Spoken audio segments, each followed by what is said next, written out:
Alex Smith, I can't believe the guy's back for yet another season. Haven't we learned our lesson? But Brandon, you don't seem to mind. Eric, you don't think it's the right thing. He's a Hall of Famer. Okay, which hall? Hall of Shame. Which hall? High school, college. Which hall are you talking about? There are a lot of different hallways in schools. That's true. I was here about 15 minutes. He buried him. I mean, you want to talk about a very good split. I'm not saying Alex is going to be good. I think that Eric's That's exactly instincts. what you've been saying. No. I'm saying I got to give him a shot. There's one thing I've learned. These are the most valuable tools you have, your own eyes. So he may very well be terrible, but I want to see it before I bury the guy. That's all I'm saying. You haven't been following football for the last 6 years. Well, I've seen 5 coordinators. I've seen nothing around them. I've seen a half-empty stadium. Not exactly optimal How many conditions, coordinators have you seen on the field? How many coordinators have you seen in the huddle that had to make the call, had to slide the protection, had to make the audible? That's not a coordinator. That's not a coordinator. That's the quarterback in the huddle making the throws. Here he goes calling with the game. With the NFL stuff. Oh, no. You How do I win that battle? Sometimes you have to learn how to do it in spite of all of those Understood. You have to. No, I know, and you and I have talked about this leading up to the show in preparation, but the one thing that I will always say, I believe you need something around you. Agreed. And all right, Gore, who seemingly is happy now after a couple days ago, Gore's good. Crabtree, he's done nothing. I mean, they've got a porous offensive line. How could Alex Smith succeed with nothing around him? Well, that's all I'm saying. Well, he's had a Pro Bowl running back. Okay. You can't have a Pro Bowl running back if your offensive line is completely wretched. It's impossible. You got to have some type of blocking there. So you've had enough of that. And if you have that type of running game, the quarterback should be able to have some throwing lanes because every team comes in saying we have to stop Frank Gore. That's the way you play this team. Number one, you have an All-Pro tight end. When you have a weapon down the center of the field, which he's actually very good at throwing the ball down the middle of the field, his problems comes throwing the ball out wide because he doesn't have a strong arm and he throws the ball too late. He throws like a college quarterback where he's waiting for the receiver to come open as opposed to throwing to a window. That's one of his difficulties. So when you understand those things about Alex, you can take that away from him. He has to learn how to throw within those systems. He's got people around him. I'm just saying. Hey, he's got people around him. He's got to make those guys better. That's what a quarterback's supposed to do. Make your teamates better. I got to make you better. Yeah, that's exactly. that's why they brought you in to be the quarterback. Hey, by the way, last week he said he was a high school quarterback, and now he's a college. You did say that. No, you know what? I like this. I did say that, but I'm going to rescind that one. Okay. I think he sees the game, and that's what I meant to say at that time. He sees the game like a college quarterback. I haven't seen him progress from that point. The game still seems to be too fast. That's what I see. And you mentioned earlier about seeing it with your own eyes. I just think the game is too fast for him right now. And he has ability. But everybody does at this level. But everybody does. But here's the irony. We can dissect Alex Smith for the next 10 hours. It doesn't matter. The team stinks. This team's going nowhere this year. Where's this team going? Every year I hear about the Niners are going to be so good. When are they going to be good? When? Once you change the philosophy. It's not about players. Okay. See, that's what everything has been around based on a player, another quarterback, another corner, another offensive lineman. No, it's about a philosophy. It's a mentality. You look at the good teams in this league, and you can say what they are about. You say Pittsburgh Steelers. Defense. The Jets. Defense and running. Yep. Yeah. You know how it is. The Patriots. Brady, Belichick. No, I got you. You know what? Every team has a philosophy. The Niners don't have that philosophy yet, and I think a big change in that will be bringing in a coach. At least they have a philosophy. I like their head coach. I like their head coach. Well, let me ask you this, Eric. 3 years from now, what's the Niners' philosophy? Well, as we reflect, what will it become? I think it's going to go back to its roots, an offensive team. Okay. If you think about the Niners of the past, you think about those Super Bowl teams, you think about that championship pedigree. You always talk about no. See, I was going to put. What do you think about? You think about that beautiful West Coast offense. Yep. You think about the scoring. Question. You think about Joe and Steve and Jerry and Brent Jones and Freddie Solomon. You can go through the ranks. John Taylor, all of these great players, the Roger Craigs. No one ever mentioned the fact that throughout all of those years, top 5 defense. Number 1 defense at times. Now, so we always understood that you had to punch people in the face.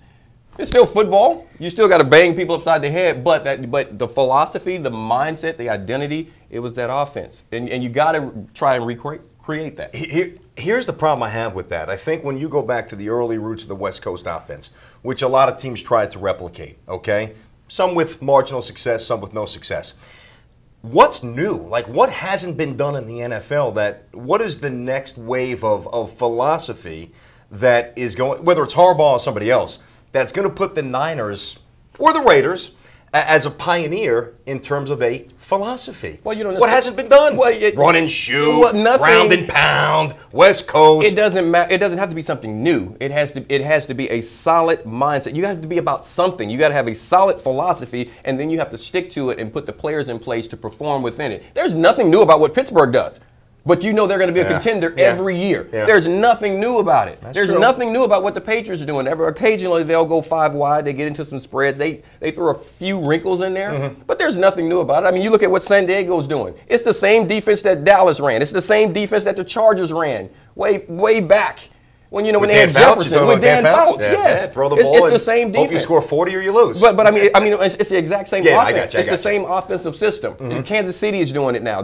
Part of it is the Patriots. That's Zampese's system. The game doesn't change. There's only so much you can do on the field. You got 53 yards. 53 yards wide, it's 100 yards long. There's only so much you can do, and you have to do it well. You have to do it better than the next guy, and they have to stop it. It's that simple. Well, I got a question for you that might not be so simple. What's our philosophy?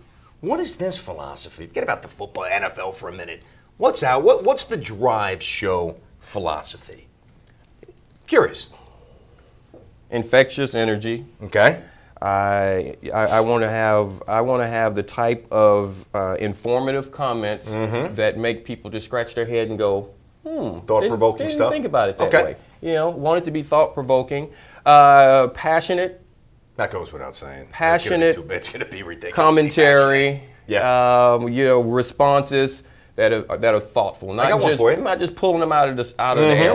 Where is it coming from? Have a base so that you don't have to straddle. Just like we're not. I can pick the side of the fence. I have no problem. I think you can too. I think so. I would say accountability. I would think the one thing that's not flying on this show, whether it's Billy Bean, any organization in this franchise, in this city, any franchise in this city, you're not going to skate by, man. If there's a question, now we might not get the answer the first time we ask it, but you better believe we'll keep knocking and we'll keep pursuing. You have to ask. You got to treat fans like intelligent people because they are, and I know that's one thing we're striving for here. Yeah, absolutely. Yeah, well, being out there in front of those guys, I understand that the fans around here are intelligent sports fans. They may not be the ones that are going to throw snowballs at Santa. Taking a little zing at Philly, huh? They might not know, but I'm just saying. No, I'm not taking a zing at them. I'm just saying that there's a certain amount of passion that people always place on that. I think there's just as much passion in it, but I think it's handled in a different way, and I do believe there is a certain amount of intelligence that the Bay Area sports fans has, and I don't think either one of us will ever try to insult that. We want them to come along for the ride with us, and I think that's something that they will see. We are going to say what we think, how we feel, based on the information that we've been presented with. And, fortunately, we're in a position here at 95.7 The Game to have some very good insiders, get some really good information so that we can give them some really sound, thought-provoking commentary. I got to tell you, I'm pretty pumped out, man. Yeah, usually these NFL guys come and they mail it in. Oh, I played in the NFL. I know what goes on in a huddle. You don't know football speak. This guy's real. Yeah, this guy, a true story. When I came out here to think about taking the job, and I first met Eric, the word I use is inquisitive. I think that, and having done radio, I don't know, 10 or 11 years, whatever, as myself, I've worked with different people, different partners, different personalities, different talents, different ways of approaching and attacking different situations. This guy, I'll throw the word cerebral in there as well. All right, Thank you, sir. You're welcome. Get the pleasantries out now because we're banging skulls. Yeah, in a minute, And I think that's refreshing. It really is because, hopefully, if I'm doing my job, he said this earlier, as the quarterback of the show, if you will, it's no good for me to just get in the end zone. I need this guy to get in the end zone with me. And hopefully, he'll make me better, and I'll make him better. I'm looking forward to doing this, brother. Let's rock it, man. Absolutely. I want to learn as much as I possibly can from this guy. And I'm very fortunate that they gave me a guy that has this type of talent. He has this pedigree.